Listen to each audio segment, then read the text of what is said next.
जय हिंद साथियों, आज हम बात करने वाले हैं अभी इस बहुत ही महत्वपूर्ण सवालों के बारे में। यदि आप इन सवालों के जवाब जानते होंगे तो कमेंट करके उसका जवाब जरूर बताएं और वीडियो को पूरा अंत तक अवश्य देखें। क्वेश्चन नंबर 1, संविधान की कई प्रमुख विशेषताएं जैसे कि संघीय संरचना, प्रांतीय स्वायत्तता, एक द्विवार्षिक केंद्रीय विधायिका और शक्तियों को अलग करने का सिद्धांत कहां से लिया गया है? आपके ऑप्शन है ए 1928 की नेहरू रिपोर्ट, बी भारत सरकार अधिनियम 1919, सी भारत सरकार अधिनियम 1935, डी भारत स्वतंत्रता अधिनियम 1947।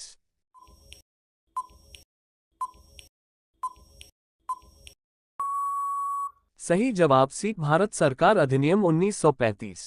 क्वेश्चन नंबर 2, जब हम अपने संविधान के आदर्शों और संस्थानों का सम्मान करते हैं और राष्ट्रगान और राष्ट्रध्वज का सम्मान करते हैं तो हम, आपके ऑप्शन है ए अपने मौलिक अधिकार का प्रयोग करते हैं, बी अपने संस्कृति और शिक्षा के अधिकार का प्रयोग करते हैं, सी अपने संवैधानिक उपचारों के अधिकार का प्रयोग करते हैं, डी अपने मौलिक कर्तव्यों का पालन करते हैं।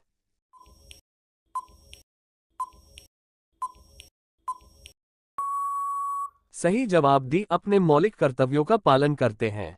क्वेश्चन नंबर 3, सुप्रीम कोर्ट ने फैसला दिया कि मौलिक अधिकार और निर्देश सिद्धांत वास्तव में एक दूसरे के लिए पूरक हैं और एक साथ एक एकीकृत योजना का गठन करते हैं। ये निम्नलिखित में से किसके रूप में जाना जाता है? आपके ऑप्शन है ए पित्त और पदार्थ का सिद्धांत, बी रंगीन विधान का सिद्धांत, सी रंगीन कार्यकारी का सिद्धांत, डी समानीकरण का सिद्धांत।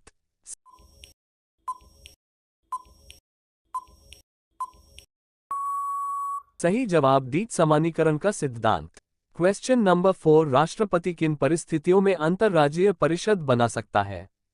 आपके ऑप्शन है ए आपातकाल के दौरान, बी जब मंत्री इसकी सलाह देते हैं, सी जब संसद कानून पारित करती है, डी जब राष्ट्रपति को लगता है ये सार्वजनिक हितों की सुरक्षा करेगा।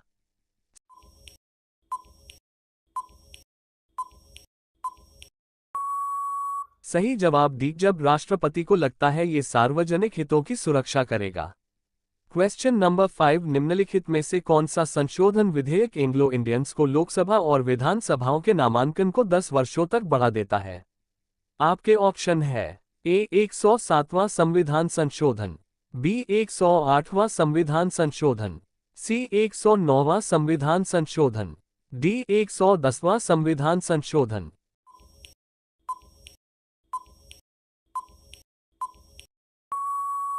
सही जवाब सी 109वां संविधान संशोधन। क्वेश्चन नंबर 6, संविधान ने क्रमशः लोकसभा और राज्य विधानसभा में एंग्लो इंडियन कम्युनिटी के सदस्यों के नामांकन के मामले में राष्ट्रपति और गवर्नरों को शक्तियां दी हैं यदि समुदाय को पर्याप्त प्रतिनिधित्व नहीं मिलता है। इस मामले में कौन सा कथन सही है? आपके ऑप्शन है ए राष्ट्रपति और राज्यपाल दोनों ही 2 सदस्य मनोनीत कर सकते हैं, बी राष्ट्रपति 2 जबकि राज्यपाल 1 सदस्य मनोनीत कर सकते हैं, सी राष्ट्रपति और राज्यपाल दोनों 1 सदस्य मनोनीत कर सकते हैं, डी राष्ट्रपति 5 जबकि राज्यपाल 1 सदस्य मनोनीत कर सकते हैं।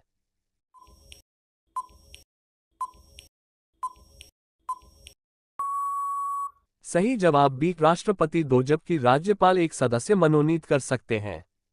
क्वेश्चन नंबर 7, जम्मू कश्मीर राज्य की विधान शक्तियां उन मामलों के लिए विस्तार नहीं करती जिनके संबंध में संसद के पास भारत के संविधान के तहत राज्यों के लिए कानून बनाने की शक्ति है। उपर्युक्त प्रावधान निम्नलिखित में से किसमें है? आपके ऑप्शन है ए भारत का संविधान भाग वी, बी भारत का संविधान अनुच्छेद 370, सी भारत का संविधान अनुच्छेद 238, डी जम्मू कश्मीर का संविधान।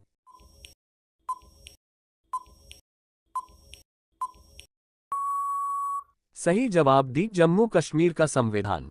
क्वेश्चन नंबर 8, भारत के संविधान में संशोधन द्वारा निम्नलिखित आयोगों में से कौन सा स्थापित किया गया था? आपके ऑप्शन है ए राष्ट्रीय बाल अधिकार संरक्षण आयोग, बी भारत अल्पसंख्यक आयोग, सी राष्ट्रीय महिला आयोग, डी राष्ट्रीय अनुसूचित जनजाति आयोग।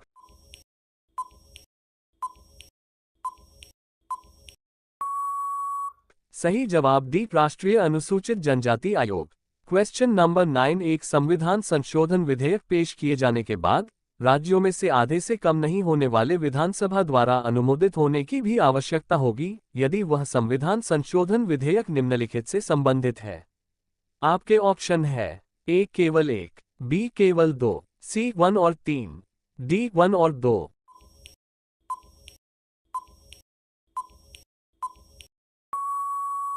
सही जवाब बी केवल 2।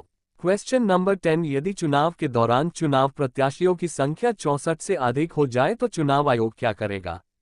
आपके ऑप्शन है ए 64 से अधिक प्रत्याशी चुनाव नहीं लड़ पाएंगे, बी दूसरी ईवीएम का प्रयोग होगा, सी इस सीट पर चुनाव ईवीएम की जगह बैलेट बॉक्स से होंगे, डी इनमें से कोई नहीं।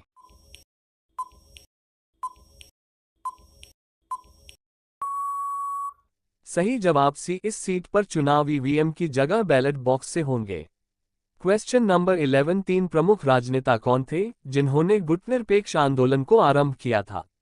आपके ऑप्शन है A Jawaharlal Nehru, Anwar Sadat, Sukarno, B Jawaharlal Nehru, Chou En Lai, Kwame Nkrumah, C Jawaharlal Nehru, Fidel Castro, Marshal Tito, D Jawaharlal Nehru, Gamal Abdul Nasser, Marshal Tito.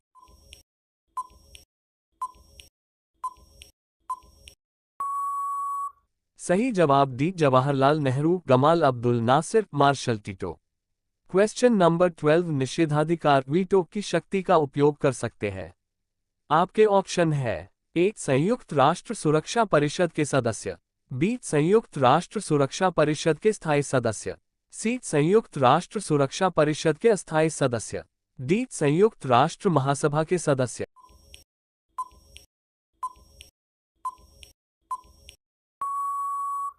सही जवाब बी संयुक्त राष्ट्र सुरक्षा परिषद के स्थायी सदस्य। क्वेश्चन नंबर 13, म्यूनिख समझौते पर हस्ताक्षर होने से सप्ताह भर पहले किस भारतीय नेता ने ऑन द ब्रिंक, कगार पर शीर्षक से लिखे अपने लेख में कहा था कि अगर इंग्लैंड, फ्रांस और रूस एक साथ मिलकर शांति के पक्ष में खड़े हो जाते तो नाजी आक्रमण को रोका जा सकता था? आपके ऑप्शन है ए महात्मा गांधी, बी सुभाष चंद्र बोस, सी सरदार पटेल, डी जवाहरलाल नेहरू।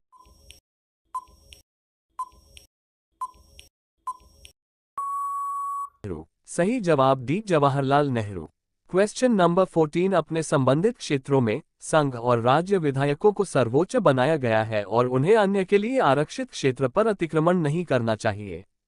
इस अवधारणा को निम्नलिखित में से किसके रूप में जाना जाता है? आपके ऑप्शन है ए संभाव्य कानून का सिद्धांत, बी पित्त और पदार्थ का सिद्धांत, सी डबल प्रभाव का सिद्धांत, डी इनमें से कोई नहीं।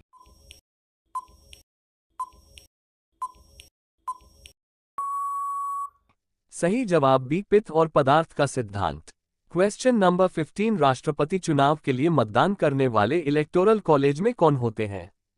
आपके ऑप्शन है ए राज्यसभा के चुने हुए सदस्य, बी लोकसभा के चुने हुए सदस्य, सी लोकसभा राज्यसभा के चुने हुए सदस्य, डी लोकसभा राज्यसभा राज्यों और केंद्र शासित राज्यों के चुने हुए सदस्य।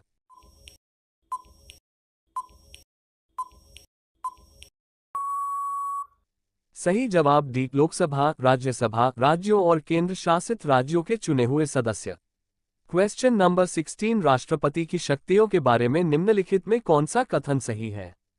आपके ऑप्शन है ए राष्ट्रपति की सैन्य शक्तियां कार्यकारी शक्तियों के अधीनस्थ हैं, बी राष्ट्रपति की कार्यकारी शक्तियां सैन्य शक्तियों के अधीनस्थ हैं, सी सैन्य शक्तियां और कार्यकारी शक्तियां एक दूसरे के संबंध में अपरिवर्तनीय हैं, डी कार्यकारी शक्तियां राजनयिक शक्तियों के अधीनस्थ हैं।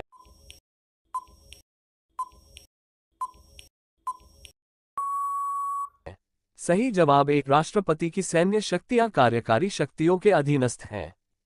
क्वेश्चन नंबर 17, निम्नलिखित 3 राज्यों में से किसमें अनुच्छेद 164(1) ने जनजातीय कल्याण के प्रभारी मंत्री को प्रदान किया है जो अनुसूचित जातियों और पिछड़े वर्गों के कल्याण के प्रभारी हो सकते हैं? आपके ऑप्शन है ए बिहार, पश्चिम बंगाल, उड़ीसा, बी बिहार, मध्य प्रदेश, उड़ीसा, सी बिहार, राजस्थान, गुजरात, डी बिहार, राजस्थान, मध्य प्रदेश।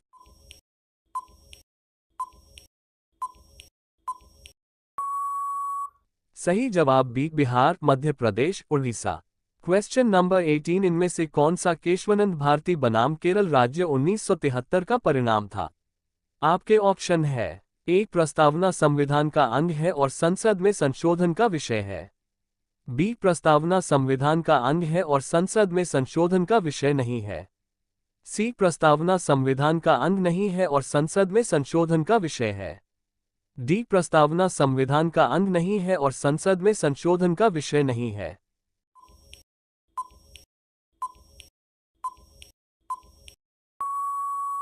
सही जवाब एक प्रस्तावना संविधान का अंग है और संसद में संशोधन का विषय है। क्वेश्चन नंबर 19 संविधान सभा के सदस्यों को विभिन्न प्रांतों के विधान मंडलों द्वारा निर्वाचित किया गया था और रियासतों के शासकों द्वारा मनोनीत किया गया था। संविधान सभा के सदस्यों को सीधे क्यों नहीं चुना गया था? आपके ऑप्शन है। ए कांग्रेस और मुस्लिम लीग ने इस विधि के माध्यम से संविधान सभा सदस्यों के चुनाव की मांग की थी। बी भारत के विभिन्न वर्गों के बीच कैबिनेट मिशन के साथ असहमति थी और सीधे निर्वाचित सदस्यों द्वारा संविधान सभा का गठन संभव नहीं था। सी भारत के लोगों ने पहले से ही विभिन्न प्रांतों के विधानसभा के निर्वाचित सदस्यों से एक संविधान सभा बनाने के लिए एक आदेश दिया था। डी रियासतों ने संविधान सभा के सदस्यों के लिए सीधे चुनाव के लिए विरोध किया था।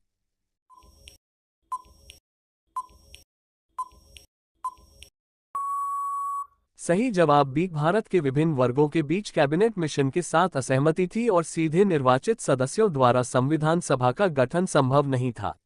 क्वेश्चन नंबर 20 भारत सरकार अधिनियम 1919 में पहली बार भारत में द्विशासन के रूप में जाना जाने वाला एक सिस्टम पेश किया गया था, जिसमें यह बताया गया था कि विभिन्न विषयों के क्षेत्र अंडरस्को में विभाजित किए गए थे।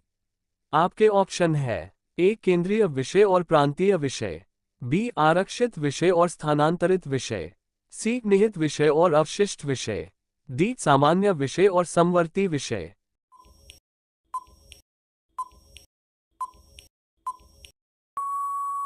सही जवाब बी आरक्षित विषय और स्थानांतरित विषय।